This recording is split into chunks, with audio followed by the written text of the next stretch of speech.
Everyone, lovely to have you here, and I will kick us off. Welcome everyone to Ammonia Energy Live, a monthly series where we explore the wonderful world of ammonia energy and the role it's going to play in global decarbonisation with an Australian twist. I would like to begin by acknowledging the traditional custodians of the land on which we meet today, and I want to pay my respects to their elders, past and present. I'm coming to you from Wurundjeri country in Melbourne, and I extend acknowledgement out to country wherever you're dialing in from Australia or around the world. So for today's episode, we're going to tackle the subject of community engagement. The rollout of hydrogen and ammonia energy solutions means new technologies, new infrastructure, and new ways of thinking about energy that will need to be introduced and integrated into existing communities. Many of these communities and populations will have little experience living side by side with energy projects. Renewable hydrogen and ammonia mega projects will need to be constructed in regional areas with no history of significant chemical manufacturing or power generation. And there's also the challenge of reassuring communities that hydrogen and ammonia are safe, are reliable products for storage, handling and use in their local area. So we're really lucky to have a well-known expert in this space join us today and explore these issues. Professor Peta Ashworth OAM is the director of the Leveris Academy and chair of Sustainable Energy Futures at the University of Queensland. She's also the chair of the Queensland Government's Hydrogen Task Force. Peta will be interviewed by Andrew Dickson, a development manager of the Asian Renewable Energy Hub at CWP Global, as well as Darren Jarvis, vice president of strategic project development at Incitec Pivot. Encourage you to submit questions during the webinar via the questions box, and you'll go to menu. We'll have time at the end of the conversation for some chat box questions and some pre-submitted questions as well. Sending in your questions for speakers when you register is the best way of doing this, and it gives us a way of shaping content, so please keep that coming for future episodes. Final reminder, all episodes of Ammonia Energy Live live over on our YouTube channel. Just search for Ammonia Energy Live or AEA Australia, and make sure to subscribe once you get there. So without further ado, I'll hand it over to Andrew. Thank you, Julian. I'd also like to extend thanks to Peter. We've been really keen to have you on here for a long time, Peter, so thanks for joining us. Maybe you could just start by introducing yourself and your research. Certainly. Well, I think Julian gave a good job on my titles as Director of the Leveris Academy and so forth. But my research, I'm really interested in the integration of science and technology in society. I worked at CSIRO for 10 years, leading a group with that title. And my personal research focused mainly on energy and climate change, and then it grew to climate adaptation. So I'm really interested in that intersection, and I guess one of the things that I encourage, whether it's government, industry, is to really start early. How can we shape technology by involving stakeholders from public to government and so forth? And then I often get involved with governments when things go wrong, when there's some sort of contention. It's like, okay, what do we do now? And so they're the sorts of things where I try to bring that dialogic lens to the research or to the activity. Wow, thank you, Peter. So what about you personally? What are your motivations personally for being active in this decarbonisation space? So I think it goes, we talk about place and experience and context shaping the person that you are. And I was actually brought up on a farm in Western Australia, sheep and wheat, and we ran off a water tank. It was only ages after we got connected to the mains water and so forth. So I think we were always brought up to be frugal, and this whole idea, I remember driving into Narrabeen and my dad freaking out because sprinklers had water running down on the road and how could they waste it? So I think from an early age, I always had that. I did work for the Body Shop for many years, so Anita Roddick was one of the leading forces in sustainability. And so I think through that, I have a strong belief that climate change is a really important issue that we need to address. And I know there's not going to be one solution. And I think that's where we can start to fill the gap by having these conversations and working with new tech, old tech, and looking at how do we transition. And that's my interest. How do we enable those discussions to try and let people make decisions based on that information? Excellent. So, so let's dive into today's topic then. So, social license is considered, many things by many people, as I've learned over many years being a wind farm developer primarily. But what does your research say? It's a great question, and I would also like to just acknowledge two of my main colleagues from CSIRO days, Kieran Moffat and Aaron Zhang, who actually really did some seminal work trying to unpick the elements of social license to operate, and I'll talk a little bit more about that. And I guess there is no formal agreement. There's lots of agreements, as you say, but I think the one that's most relevant talks about the ongoing acceptance or approval of an operation of a project by the local community stakeholders who are affected by it, but also can affect it. And I think we often talk about social license being beyond compliance. It's the things that you do, and I think why it's not actually a formal license, but it's all those elements. And I think the classic, we know, very hard to earn, but very easy to lose. And I think that's why it is so important. And just some of the things that Kieran's work, I think when they started to do these large samples actually across mining in Australia, Brazil and China, I think one of the key things they found was the importance of regulations being in place to minimise environmental impacts, because that gave people confidence, if they trusted government, of course, that there was that element was actually being managed. And the other thing was this idea of quality of engagement, not quantity, quality. So how is that? And I'll talk a little bit more as we get into that, but also trust and then that overall context. So what has happened previously to that community or those individuals that might influence how they respond to a new project or an existing one? So we've got a fantastic definition there, Peter, but how does that look like in a practical context? So can you give us an overview of the key social license issues that relate to low carbon hydrogen and ammonia projects that you've seen being proposed in Australia? So I think the number one that comes up, whether it's surveys or citizens panels that I've been involved in as a researcher for the Future Fuels CRC, is around safety. Right, so what does that mean, either for production, transport and domestic uses? And one of the things that I think is really helpful for that is demonstration pilot projects, or actually where it's being used internationally, it gives comfort here in Australia.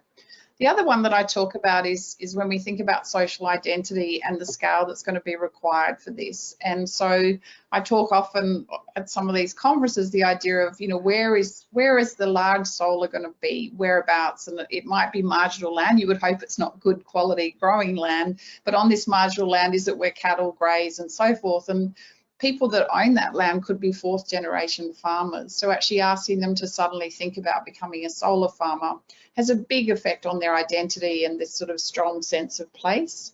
I think obviously water, we're Australia, you know, water's one of our golden treasures. So I think that's going to be critical. But also when we start to think about ocean as well, I think there's some considerations there. So yeah, I think a few there. And then the other thing that comes through with lots of these projects is this idea of local versus global. So often in the work we've done with projects, there's often an element of risk perceived by the local context for the global benefits that these technologies might bring. And so this is when people start to think about process and fairness as part of that, I guess.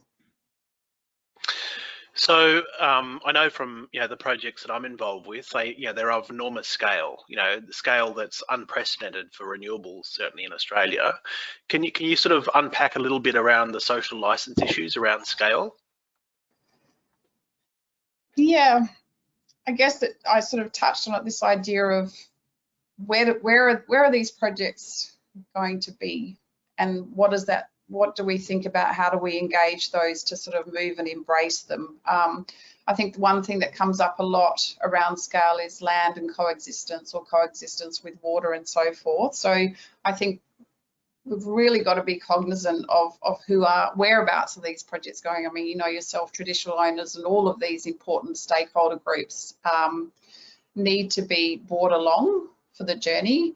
And I think when we're thinking also water or transportation, where does that go? So I can remember early days in the hydrogen, there was this conversation about, do we set up the large production close to the water source, or do we set it up where the energy source and you move the water. Either way, there's going to be some sort of movement, whether it's transmission or pipelines and so forth, and they can often come with some sort of contention. So again, you need to be bringing those different groups along. When I was doing some work at the Northern Territory, there was a big focus on Indigenous, but also pastoralist landholders were saying, well, hang on a minute, we've been here for hundreds, for a long time as well. We need to have a say. So I think it's about understanding who are the stakeholders and then what's the most appropriate, or what could be those issues as you move forward and starting early. Peter, what about looking at a straight environmental impact perspective? You've worked a lot on the footprint relating to hydrogen. What lessons might ammonia parties be taking from the work you've done in the hydrogen space?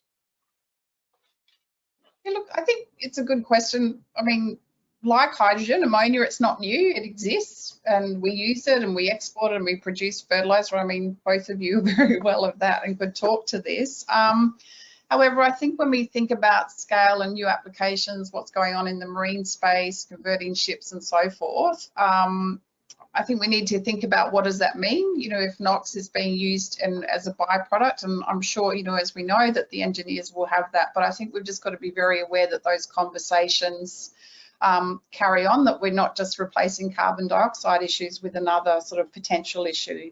And I think we know from a social license, it's actually being on the front foot and having those answers. And just that whole scale of production and where it will be located, because although people might be comfortable with a certain industry, if suddenly something new is coming and it's looking a little bit different, or actually it's going to be placed in a place where actually they're not so happy about it, that can also bring up social license issues as well, would be just some of the things that I think about. And then I guess it's just having conversations, as we say, and being able to point to examples through these pilot and demonstration projects. And I think also local benefits. We often talk a lot in these projects about what do you bring to the local context.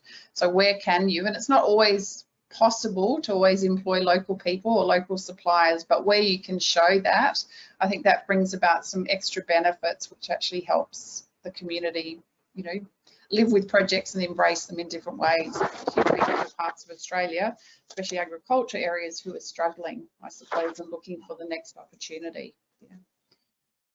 It's certainly a big part of that creating trust you were talking about earlier.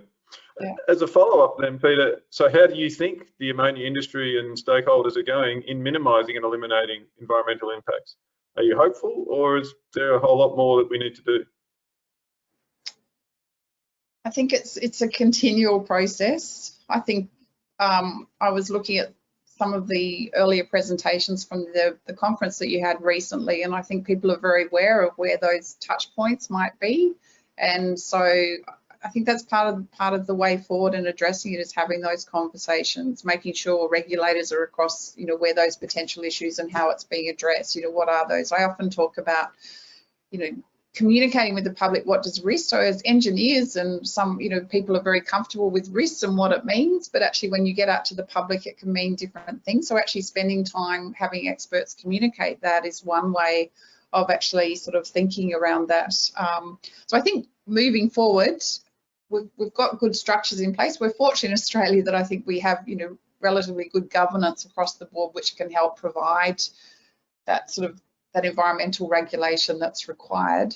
But I guess it's a moving feast, and it's just got to keep those conversations going. I don't know if that answered the question, Darren, but that's my thinking on it.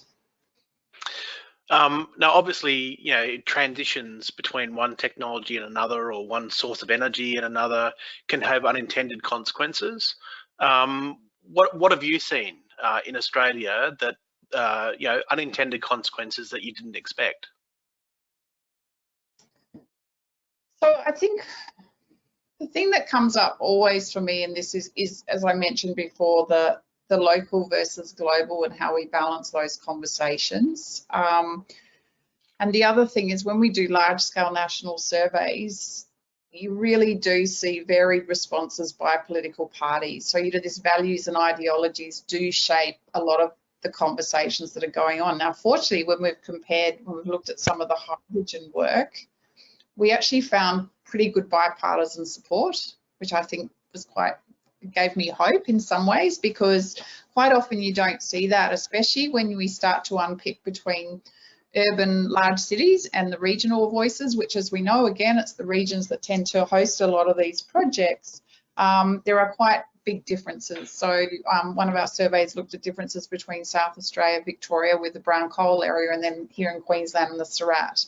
And obviously at that stage there was large renewables in South Australia. We definitely saw a difference in that in the way forward. So I think that's one thing. And then I guess it's, you know, how do we make sure that you actually access the right groups to engage in dialogue? Because this is where I can remember years ago working on carbon capture and storage, and Greg Bourne sort of coining the term the low flung dart that comes from somewhere least expected. And I think that comes from those values and ideologies. And I think that's where being on the front foot in communication and dialogue is where it's critical, because the fact is, I don't think any of the industry has anything to hide. It's about actually trying to do good here, but we've got to take it on board that everyone comes with these little differences. So we need to make sure we've got, you know, procedural fairness, local benefits, and those sorts of things. So process is really important. Yeah. Thanks, Peta. So you and your team are obviously really well connected, not just in Australian research, but also internationally. So what can Australians learn from the international experiences in this space? How do we make sure the lessons that have already been hard won overseas are learned here? It's an interesting one, I suppose, because I think although there has been things done internationally in some of these, you know, if we think ammonia or hydrogen, it's still emerging at the scale that we need to think about. I think one of the big issues that's going to need to be dealt with, and we see some countries embracing it more, is the whole certification. I think certification is something that's really going to help with social license to operate. I've been doing national surveys from 2005 when I was at CSIRO, and, you know, comparing it with England, comparing it with Japan, America. And if you ask the public, they always support renewable energy. You know, that's the end goal. But of course, it's like, well, how do we actually get to that? So I think certification can help, especially if we're trying to build international markets. The other thing that when we did some early engagement on the topic in Whyalla, Victoria and so forth, and we were talking about transport. And when it was a hydrogen mobility fact sheet that on the back had all of the service stations that existed around the world, and people would turn it over and go, oh, it's happening in the Netherlands, it's happening in Japan. Well, they're doing it, then I feel comfortable. So I think you can't underestimate the power of that sort of, you know, where you can point to it, where it's happening and it's coexisting with community. The other thing, there was some really interesting work done by regional partners in regional partnerships for CCS in the US, 7 different projects across the US. And when they looked and did focus groups across these regions, they narrowed it down to 5 things. And it was, can I trust the organisation to say what they do and the governments will have it in place? What has our previous relationships been like with this company? You know, what are the benefits and how's the process been, and who can I call if something goes wrong? Pretty standard things, but it was consistent, and I think that applies very much here in the Australian context as well. And so that dialogue that you start early with wherever projects are, and making sure that you're available, not quantity communication, quality communication, but being there, I think, is going to be a really critical part to moving this forward. And it seems to me that sort of trust is a really key part of all this. And we really need an approach that's underpinned by values, especially when engaging with the community. So what are the key values that you think are essential in building social license? So I've sort of touched being open and honest. You know, I think and transparency is critical. The other thing that we talk a lot about in trust, there's a great study done by some colleagues in Leiden around organisational competence and integrity. So I gave the example, I think the example they gave was environmental, WWF and Shell talking about carbon capture. And if Shell went out and said, well, we're doing carbon capture and storage because it's great for the environment, oh, and by the way, it lets us stay in business, that was seen to have less integrity than if they went and said, we like CCS because it helps us transition and stay in business, and by the way, it's good for the environment. But with WWF, it was the flip side, you know, obviously. And so that integrity, and people aren't silly. So I think that's really important. And then the other thing is context. So I was doing some work in WA down where the Alcoa buyback issues had happened. And when we wanted to engage with them, the ones that hadn't been bought out, that had felt a little bit bruised and battered, did not want to engage. And they were a community that said, we've had our coal, we've got the water line and all of these sorts of things. So being aware of the history of what's gone on, what's worked and what hasn't, I think is really important. And then watch this space. We've just recently completed some citizens panels for the future fuels in 3 locations. And it's been incredible to see when we've done some quantitative analysis to see how that improved people's knowledge and awareness. And they felt that there was an effective way. And so we're recommending this could be a nice way to start bringing sort of larger people along with projects around it as a process that could work. So, yeah. Thank you. That's terrific, Peter. So how do people who are watching this video, either live or on YouTube, how do they get involved in that process? How do they find out some more? So I would definitely recommend the Future Fuels CRC. As I said, I think our national survey from hydrogen's already been public and the citizens panel report is in the process. There's a few journal articles that even my colleagues that I talked about, I can certainly provide those references as well. And I think it's an area that I'm personally interested in moving forward a little bit on this as we're talking. So I think watch this space and think, but I think there's some interesting research that can go on to actually move that agenda along as well. But yeah, happy to provide some underpinning research. I mean, we just produced a paper recently which looked at UK and Australia and the different attitudes and so forth. So yeah. It'd be good to put some links to key articles in the description for this video on YouTube, so Happy people to. can follow up and read. Researchers always love it when you want to look at their research, But hopefully ours is applied and impactful as well. That's most important. The more it gets out there, the better. Yeah. Now, Julian, do we have any good questions from the audience? Yes. We've got a few pre-submitted questions, and I've got a couple of themes I would like to draw out. We've got plenty of time as well, so Andrew and Darren, if you have any follow-ups, please keep them in mind. We'll start with the pre-submitted questions, Peter. Got a question from Pete Swearingen, and he's asking about the benefits of bringing so-called underserved communities. These could be urban or rural, elderly, minority communities or First Nations. What are the benefits of bringing these people on board right at the start of projects?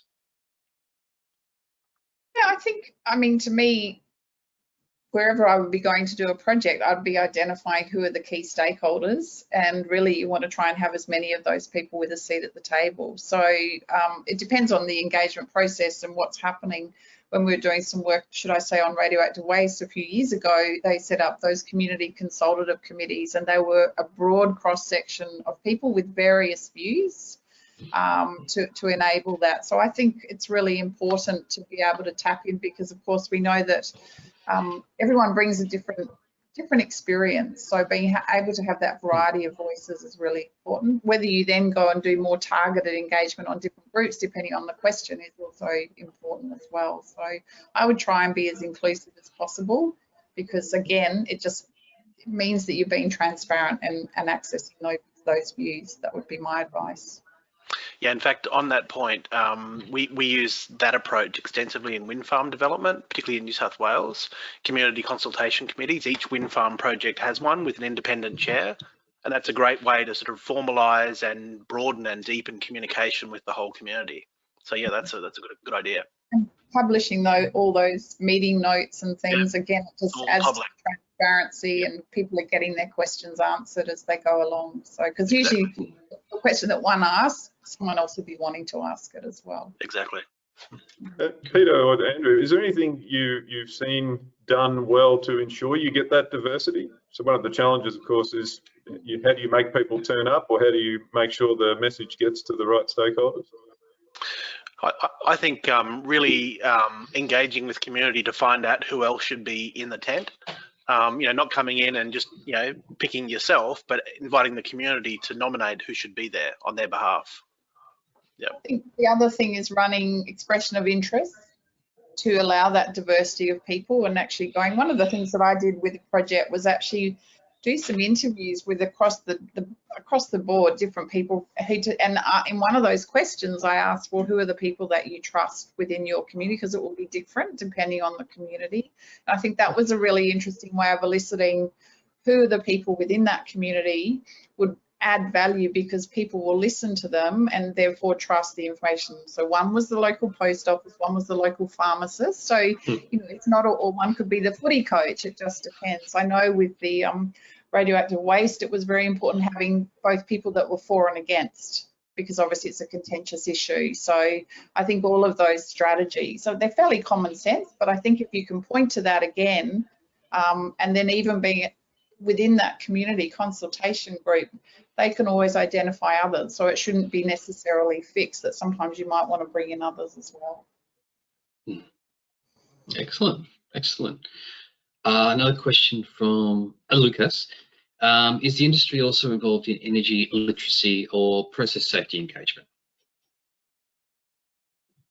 The industry?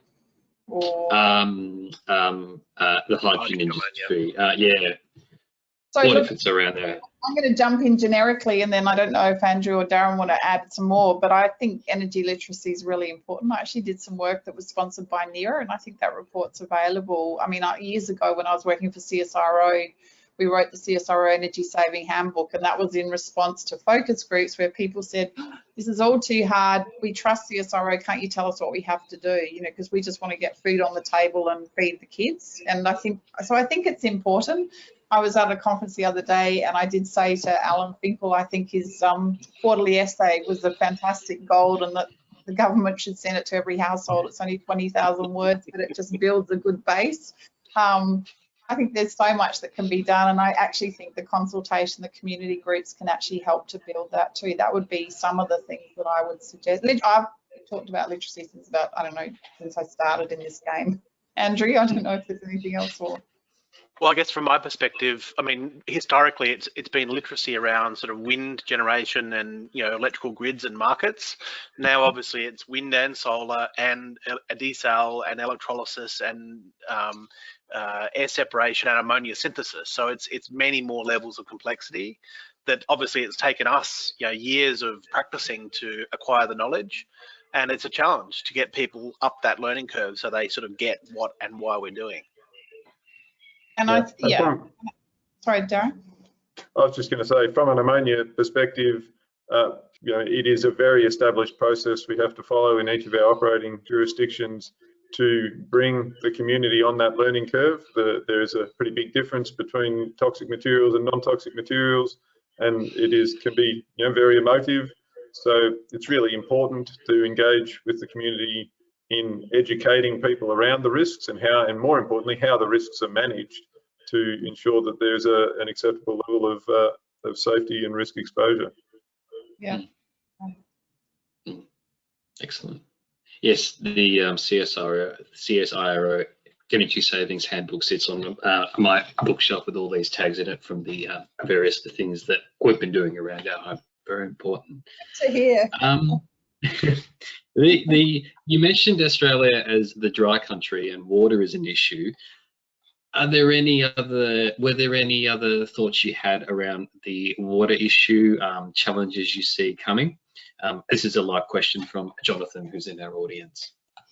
Look, it doesn't matter where you are in Australia. I think water is an ongoing issue, and I know there's conversations about using wastewater and water treatments and all of these sorts of things, but I think as with any of these, they all have their trade-offs. So again, it's going to be different strokes for different folks, and it has to be within the context of the area that you're working. But also, I guess that's where governments and regulations come into play as well, as to how they manage the overall allocations and so forth. I remember years ago, a community I was working with were impacted by the unconventional gas because suddenly they needed more water, and what happened, of course, councils make money out of that water, but they applied a blanket price. So suddenly someone who wasn't connected to the mains and was filling up their tank went from $50 to $500, and that was a huge impost on this family and things. So there's a lot of considerations, I think, still to come in that way, but I think there's also many considerations going into it right now. I mean, the early work we did on hydrogen, people are saying, well, are we just shipping all our water over there? If we package it up and send it, is that really the ideal answer and things? So there's always answers to these things, and also then just, I think, also putting into context, while they talk about lots of water, actually, is it really when you compare it to other processes as well? So all of those things, I think, play an important part. I think from my perspective, obviously, water is a big challenge, but it's also a big opportunity from green ammonia projects, which need a lot of water for electrolysis and especially for process cooling. So it's actually relatively straightforward to make water available to other users from the infrastructure that we need to do things at scale. So there's also big opportunities here as well. Okay, Julian, we've probably come to time. Yeah, I'm going to sneak in one last question, which is coming from our audience, which has sort of prompted me, reminded me, is how do you see social engagement processes around the different colours? So we talk a lot about grey, blue, purple, green, hydrogen and ammonia. Yes. Has this presented a challenge for social engagement? Is the colour system useful? What are your thoughts on that one? We'll finish there. Is it helping or hindering? Yeah, my gut feel is that if you're talking about lay public, they don't really care as long as it seemed to be, well, I mean, as I said, their preference is for green. I think if you're starting to use carbon capture and storage in a blue process, you need to explain what that is. But I think ultimately, if we're thinking about why we're doing this from a decarbonisation, what people are most interested in is that it is low carbon in that way. I think the colours can become very confusing, and obviously technical experts love it. I can remember having a conversation years ago on the hydrogen strategy about Joseph and his multicoloured dream coat, and this is just what it reminded me of. And I just don't think it's that helpful, but I think the certification for our overseas markets and so forth is going to be critical. So from a public's perspective, I mean, and we had a long conversation about this at the Australian Hydrogen Council the other day, we need to have the information there for people when the question comes up, but I think most importantly is, the decarbonisation elements and how that's moving forward, and what does that involve for the local host communities. That's my gut feel. Excellent, thank you, excellent answer.